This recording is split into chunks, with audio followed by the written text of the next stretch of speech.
By April 2016, Ingrid Line was 40 years old, a registered nurse, and a mother of 3. And on that Friday night, she was about to make a decision she had delayed for years. The house was quiet. Her daughters were gone for the evening, staying with their father. The silence wasn't unfamiliar, but it wasn't comfortable either. Ingrid had learned to manage emergencies, assess symptoms, measure risk in seconds. Yet this moment wasn't clinical. It wasn't something she could chart or correct. It was personal. For months, she had resisted online dating, not because she didn't want companionship, but because she understood vulnerability. As a nurse, she spent her days evaluating people she didn't know, watching how quickly normalcy could turn unstable. At home, she controlled variables, schedules, routines, boundaries. But that night, she picked up her phone anyway. Ingrid wasn't reckless. She was methodical by nature. She had built a life around predictability, work shifts, school calendars, shared custody. After her divorce 2 years earlier, her world had narrowed in a way she rarely acknowledged aloud. Friends filled some space. Work filled most of it. Her mother helped steady the rest. But when the house emptied, something remained. Not loneliness, something sharper. The realization that every role she played served someone else. That was when she matched with a man named John Charlton. Their messages didn't feel alarming. They weren't dramatic. He didn't push. He didn't overshare. If anything, he blended into the background of dozens of conversations she had already dismissed. But he was attentive, engaging, persistent without being aggressive. Enough to meet. The plan was simple. A Seattle Mariners opening game. Public, structured, time-bound. If it went well, maybe a drink afterward. If it didn't, she could leave. Ingrid told friends where she was going. She coordinated childcare. She behaved the way responsible people do when they believe caution is enough. At 7 p.m., she walked into the stadium. By 10:35 p.m., she sent a message saying the night was going well. That text would later matter more than she could have known.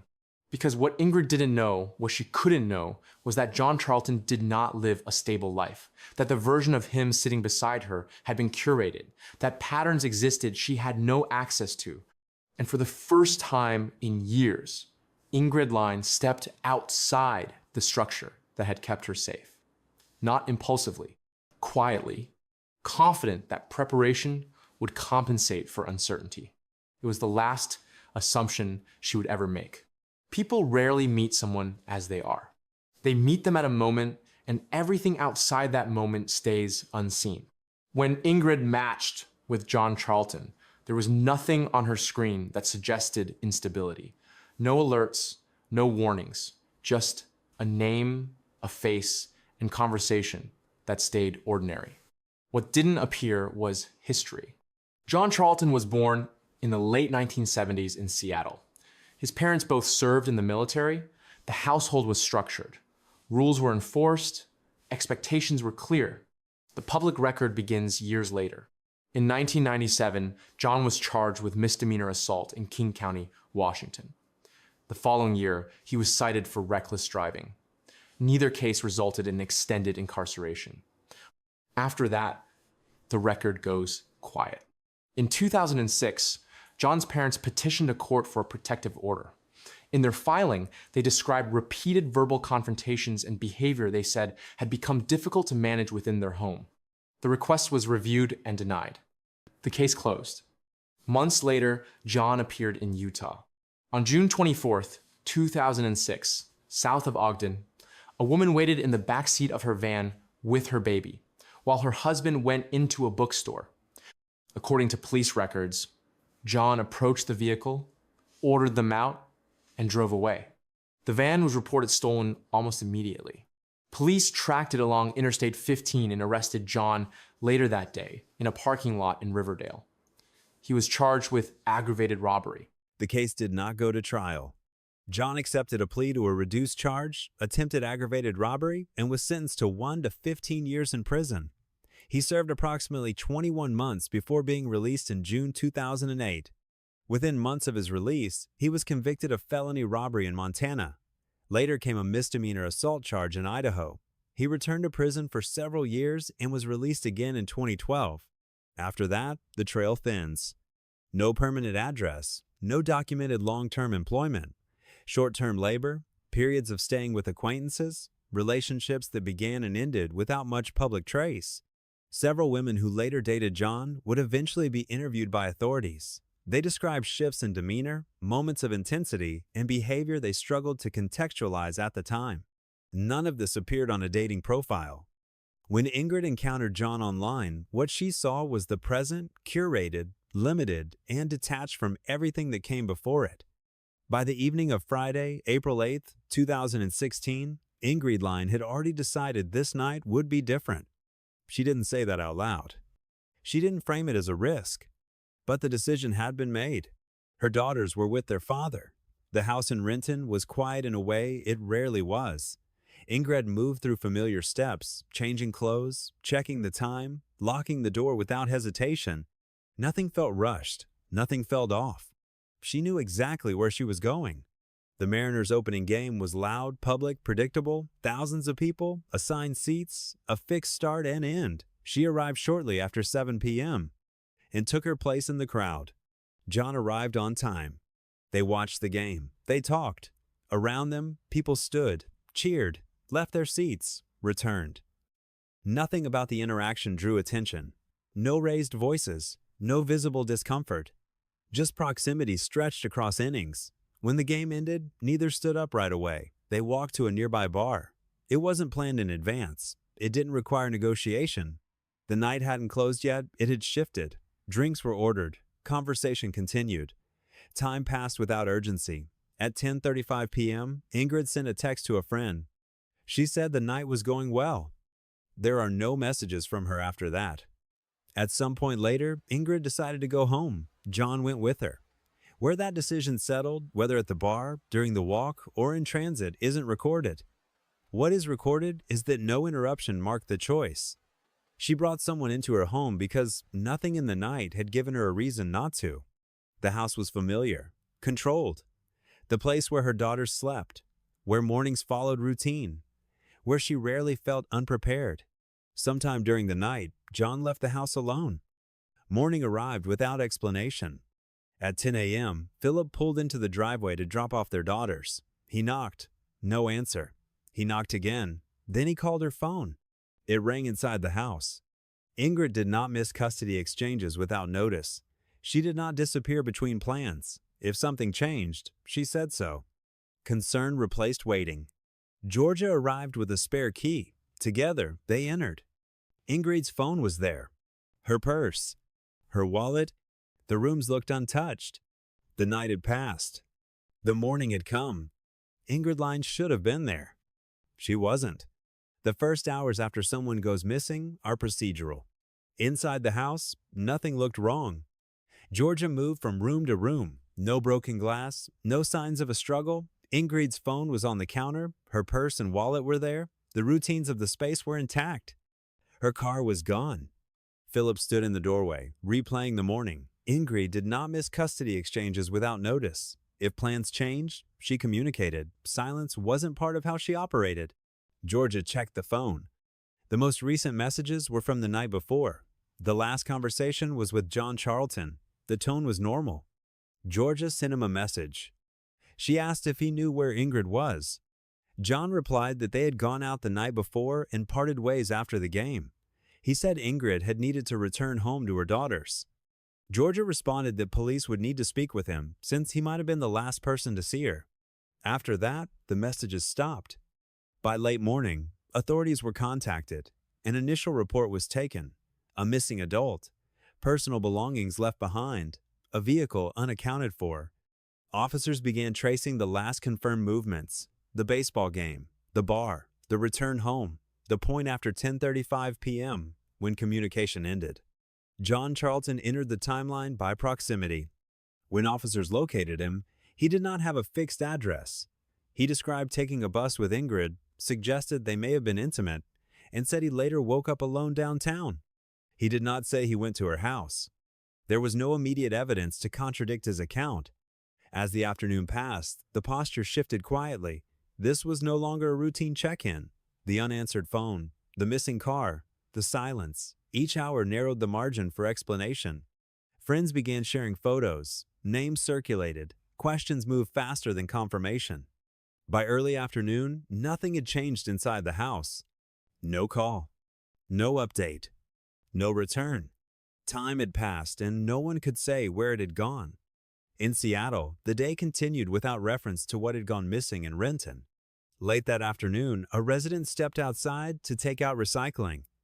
At the bottom of a nearby bin, he noticed 3 white kitchen bags. They didn't belong there. The bags were sealed and tucked beneath other items. When he reached in to remove one, it felt heavier than expected. He stopped and called a neighbor over. They looked together, said little, and stepped back. Emergency services were called. Police arrived and secured the area. The bags were removed from the bin and opened away from public view. Inside were human remains. The discovery did not yet have a name attached to it. At that moment, it existed only as a scene documented, contained, and attached from any missing person report. Seattle officers recorded the location, the packaging, and the contents. No witnesses came forward, no connection had yet been made. 40 minutes away, in Renton, the day unfolded differently. Investigators were still working within absence. Friends and family waited for news.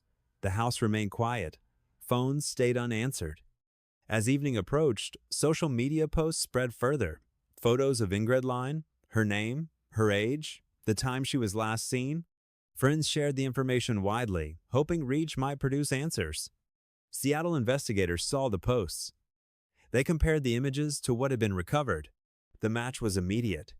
The remains found in the recycling bin belonged to the woman reported missing earlier that day.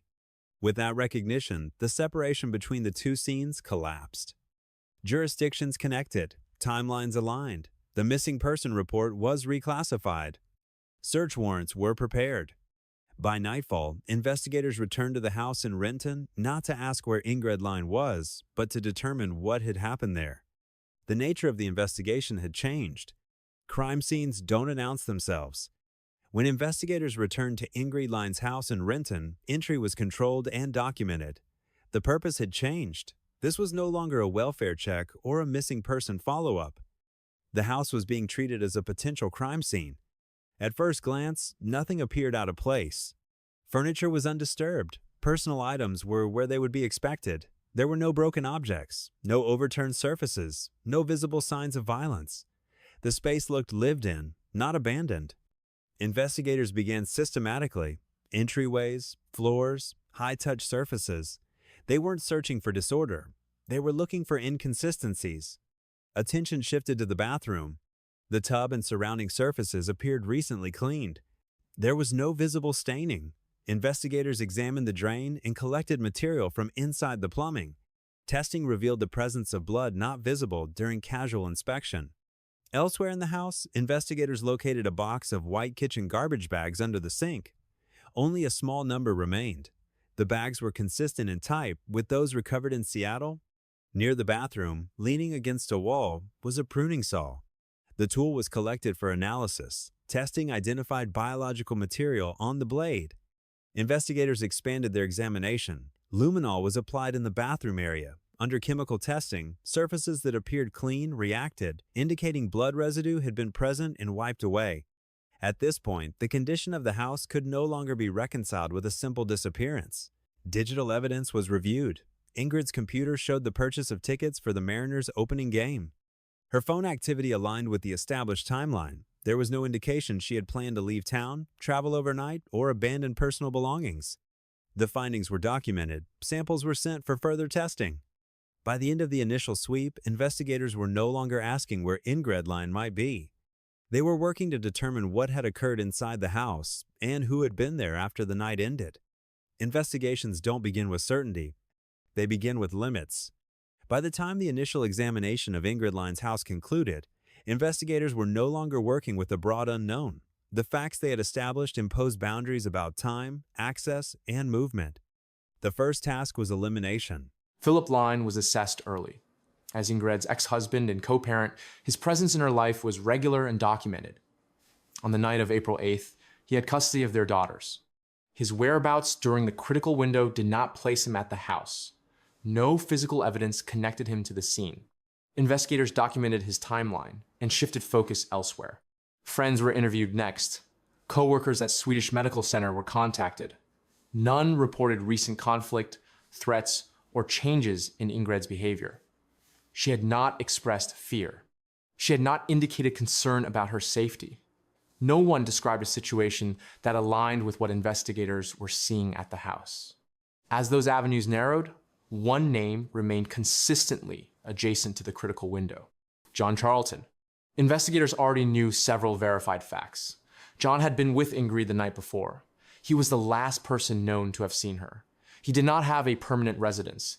He had been inside her home, and after her disappearance, her vehicle was no longer at the house. On the night of April 11th, Ingrid's 2015 Toyota Highlander was located in downtown Seattle. The vehicle was locked and appeared undamaged. Inside, officers noted white kitchen garbage bags, consistent with those recovered in the recycling bin. Fingerprint processing was conducted on the vehicle. Prints were recovered from beneath the driver's side door handle, an area consistent with recent use. Those prints were later matched to John Charlton.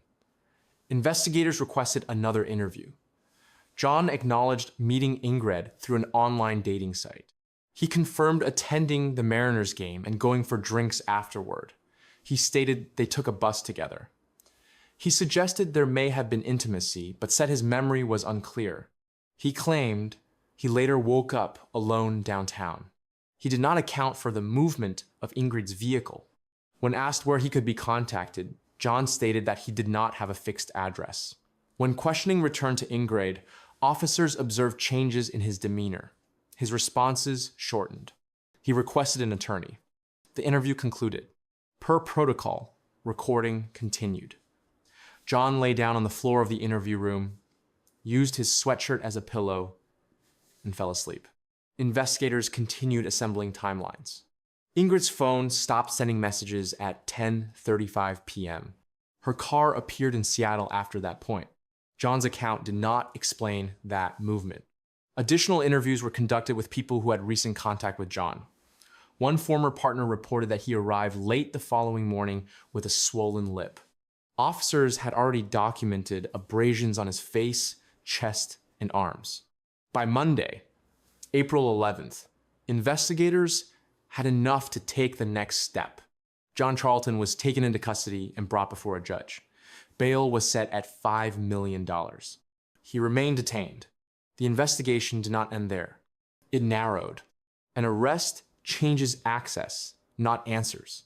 With John Charlton in custody, investigators shifted focus to what could be established independently of statements, evidence that could be examined, tested, and challenged. The King County Medical Examiner worked to identify the remains recovered in Seattle. On April 13th, the coroner formally confirmed that the remains belonged to Ingrid Line. The initial autopsy addressed cause of death. Blunt force trauma was identified. Due to the condition of the remains, the pathologist noted limitations in determining precise timing and progression of injuries. Some indicators commonly used in death investigations were obscured. As additional remains were recovered in the days that followed, discovered in separate recycling bins, the scope of examination expanded. Each recovery added physical context, but did not, on its own, explain how the events had unfolded. Further examination identified hemorrhaging in the eyes and marks on the neck. These findings were documented as consistent with strangulation. How those injuries related to other trauma became a matter for investigators to assess alongside scene evidence and timelines. Toxicology testing was completed. No drugs were detected in Ingrid's system. Her blood alcohol concentration was measured at 0.074. The results established intoxication level, but did not speak to awareness, resistance, or sequence of events. None of this explained motive. Investigators compared forensic findings with what had been recovered from the house. Blood collected from the bathroom plumbing matched Ingrid's DNA. The pruning saw recovered from the residence tested positive for biological material. The garbage bags found in Seattle were consistent with those missing from the box under the kitchen sink. Taken together, the evidence constrained location. Investigators believe the injuries occurred inside the home. They believe the dismemberment took place there as well. The transportation and disposal of the remains were assessed in relation to Ingrid's missing vehicle. These conclusions were investigative, not absolute, subject to challenge, reconstruction, and testing. Timeline remained critical. Ingrid's last confirmed communication occurred at 10:35 p.m. on April 8th. Activity associated with the crime was believed to have taken place after that point and before morning. That window narrowed opportunity, but did not answer why the night unfolded as it did. When confronted with the evidence, John claimed intoxication and said he could not remember what happened. Investigators did not accept or reject the claim at face value. It was evaluated against physical findings, timelines, and witness accounts. Memory gaps would not be assumed. They would be tested. By the end of the forensic review, investigators were no longer working from isolated facts. They were working from a theory constrained by evidence, one that still required resolution in court. Some cases don't end with answers. They end when the law decides it has enough. By the time the case against John Charlton reached court, the investigation had established boundaries rather than a complete story. Timelines were constrained. Physical evidence tied key locations together. But important questions remained unresolved, not because investigators had ignored them, but because they could not be answered with certainty. What prosecutors faced was not uncertainty about whether a crime had occurred, but how much of that crime could be proven in sequence and intent to a jury. It was a severe charge and a strategic one. Premeditation requires proof that intent was formed before the act, not inferred afterward. While evidence indicated where the crime occurred and how the body was handled, it did not clearly establish motive, planning, or state of mind. Those gaps represented risk, not weakness, but risk nonetheless. As the case moved forward, prosecutors evaluated exposure. Dismemberment complicated forensic sequencing. Toxicology did not resolve consciousness or intent. John's claim of intoxication, while unproven, signaled an argument the defense would pursue aggressively. The case could be tried. It could also be lost in parts. For Ingrid's family, the process carried a different calculus. A trial would require public reconstruction of events that could never be fully reconstructed. Expert testimony would challenge interpretation. Cross-examination would probe uncertainty. No verdict could restore what had been taken. On October 2nd, 2017, John Charlton entered a guilty plea. He pled guilty to first-degree premeditated murder. The plea resolved legal exposure. It did not resolve history. No factual record was tested in open court. No motive was established. No narrative sequence was formally adjudicated. The plea acknowledged culpability under law, not an explanation of how or why the night unfolded as it did. Sentencing was scheduled for January 5th, 2018. In court, John spoke briefly. He acknowledged harm. He did not describe events. He did not offer reasoning. His parents were present, not as advocates, but as witnesses to the outcome. Impact statements followed. Ingrid's family spoke not in legal terms, but personal ones. Philip Line addressed the court as a father. He spoke about the absence that would persist, milestones reached without her, guidance never given, years reshaped by loss.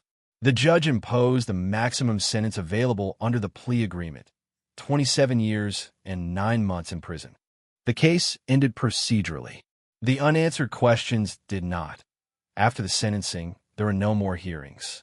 The court calendar cleared. The case number closed. Nothing further was required from anyone who had worked it. For Ingrid Line's daughters, nothing reset.